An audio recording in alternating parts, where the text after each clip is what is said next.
Hi everyone. Hope you're doing well today. Good morning, good afternoon, good evening. Happy day. I guess it's Wednesday, April 1st. Special day, the first day of April. I just wanted to send out some extra special love to everyone, people all over this country, friends of mine, people I don't know, people that maybe are listening to this. It's a strange time. It's hard to compare it to anything. And all you kids out there, I know it's hard and kind of confusing maybe. Maybe it's not hard. So maybe I'm projecting that, but it is different. And I hope that you are enjoying these books because I really love to read them. It gives me an opportunity to slow down and reconnect. So reading is also my joy, and I hope you get some of it too.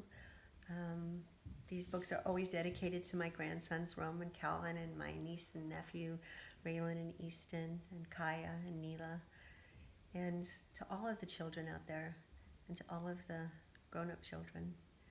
I love you, and I hope you can sit back and relax and enjoy a little bit of escape from your day, listening to Owl Moon.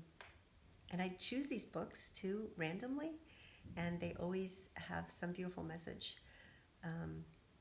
So I hope you get this message, and here we go.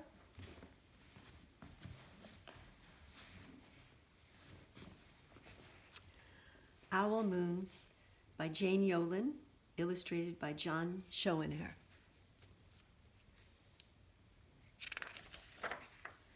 Oh, and I sharpened my knife so sharp that I cut my finger last night. So I have a blue Band-Aid on, sorry. Owl Moon by Jane Yolen, illustrated by John Schoenherr. This book is dedicated for the author's husband, David, who took all of their children owling, and to her granddaughters, Nisa, for when she's old enough to go owling.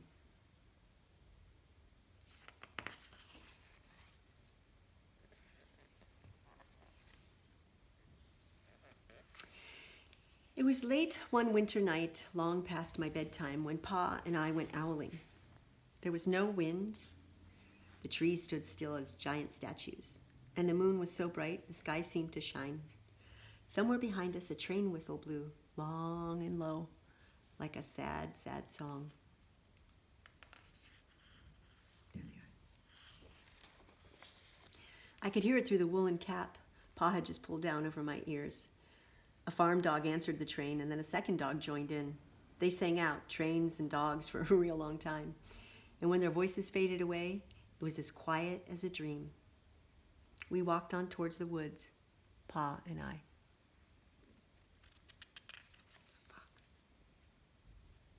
Brr. Our feet crunched over the crisp snow, and the little gray footprints followed us. Pa made a long shadow, but mine was short and round. I had to run after him every now and then to keep up, and my short, round shadow bumped after me.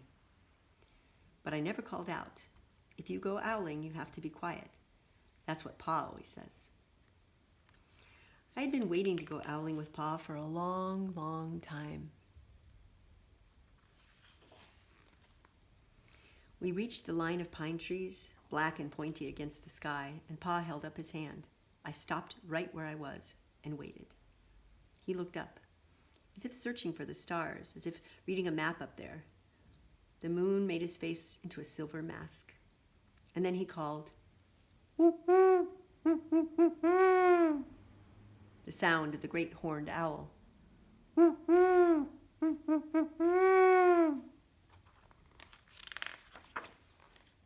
Again he called out, and then again, and after each call, he was silent, and for a moment we both listened, but there was no answer.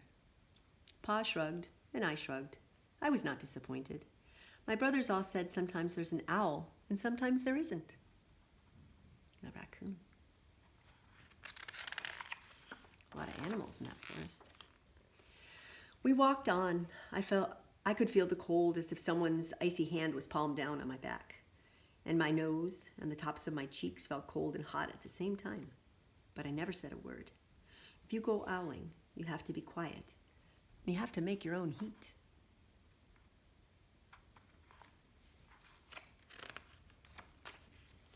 We went into the woods. The shadows were the blackest things I had ever seen. They stained the white snow.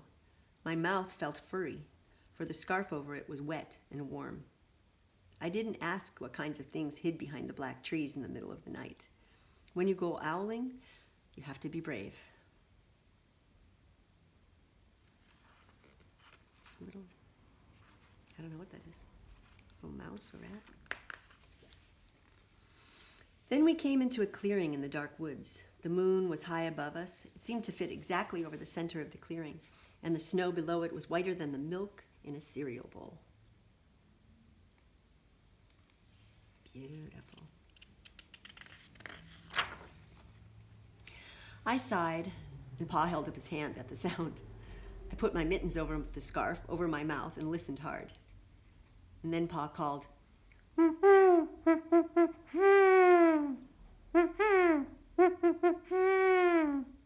I listened and looked so hard my ears hurt and my eyes got cloudy with the cold. Pa raised his face to call out again, but before he could open his mouth, an echo came threading its way through the trees.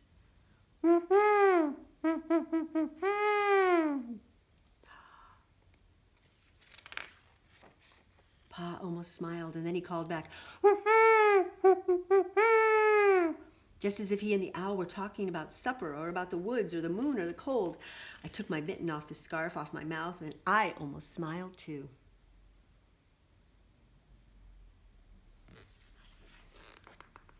The owl's call came closer from high up in the trees on the edge of the meadow. Nothing in the meadow moved. All of a sudden, an owl shadow, part of the big tree shadow, lifted off and flew right over us.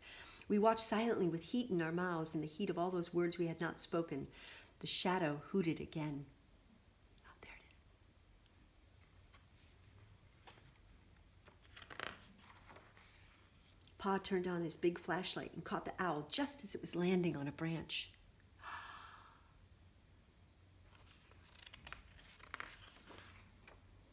For 1 minute, 3 minutes, maybe even 100 minutes, we stared at one another. Wow, beautiful. Then the owl pumped its great wings and lifted off the branch like a shadow without a sound. It flew back into the forest. Time to go, Pa said to me. I knew then I could talk. I could even laugh out loud. But I was a shadow as we walked home.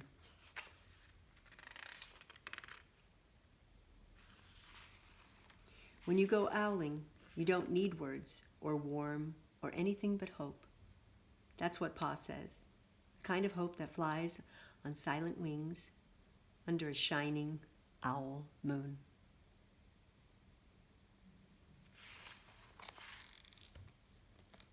There's the owl. So that was beautiful. So I guess that story was about hope and about patience and about nature and about family, about relationships, all so important. Thank you for listening. I love you. I think about you all the time.